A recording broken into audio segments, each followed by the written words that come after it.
What is Santa bringing you this year? Not an e-scooter, let me give you the tip. One of WA's top trauma surgeons, Dr. Dieter Weber from RPH, has warned us about the dangers of e-scooters for a while now. Back in March, Dr. Weber described the exponential increase in e-scooter presentations at RPH as a new disease that was impacting West Aussie patients and families. The good doctor was at it again today, urging people to rethink the idea of giving an e-scooter to a loved one for Christmas. He's got a point. This is what happens when you're naughty! Analysis of data from the WA State Trauma Registry over the past 5 years paints a clear picture. 81 patients sustained e-scooter related injuries in the 5 years to 2022, with 66% of hospital admissions recorded in the last financial year alone. That's up 385.7% from the previous year. That's a huge jump. But there's more behind these numbers. Only 2 in 5 e-scooter hospital patients said they were wearing a helmet. 1 in 3 were under the influence of alcohol or drugs. Drink up, less boo-boo. So we probably wouldn't be talking about the dangers of e-scooters in the same way if idiots weren't being idiots.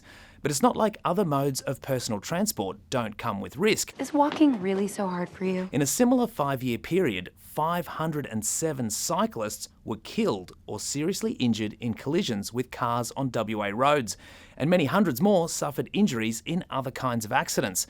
Now, a lot of West Aussie kids will get bikes for Christmas, and plenty will also land in the ED, because a bike can potentially go faster than a speed-limited e-scooter. They're not all speed limited though. They're supposed to be, but we know there have been retailers and riders flouting those laws.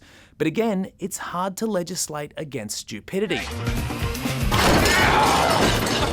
So unless you're absolutely certain an e-scooter won't be used for something stupid, and the stats show they very often are, maybe don't put one under the Christmas tree. The youths have got other things on their list for Chrissy. Yeah, a new survey from Bankwest has revealed nearly half of young people aged 18 to 26 are either saving for their first home or actively buying one. Yeah, good luck with that. No shit. But back in my day, 18-year-olds didn't even want to buy a home. Too busy at the pub? Of course. 4 pints of lager.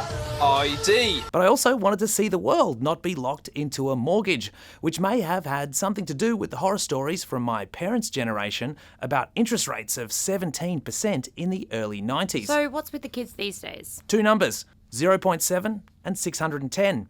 That first one is the near record low vacancy rate in the Perth rental market. So for every 1,000 rentals, only 7 are vacant right now. And because there are more than 7 people who need somewhere to live, you end up with scenes like this.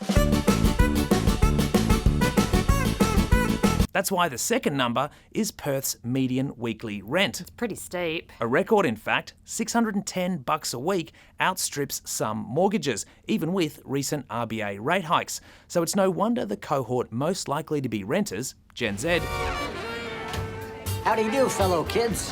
What? is looking at buying as a better option. Throw in the fact this group of people and the next generation, millennials, are also more susceptible to social media influence and feelings of FOMO, and you have a range of factors pushing them towards home ownership in a way that just didn't exist when you and I were that age. You reckon that's a bad thing? Not necessarily, but I think we've seen time and time again that panic buying is not the best path to success. I just want one pack. I'm Ben O'Shea. For more Up Late, click the subscribe button below.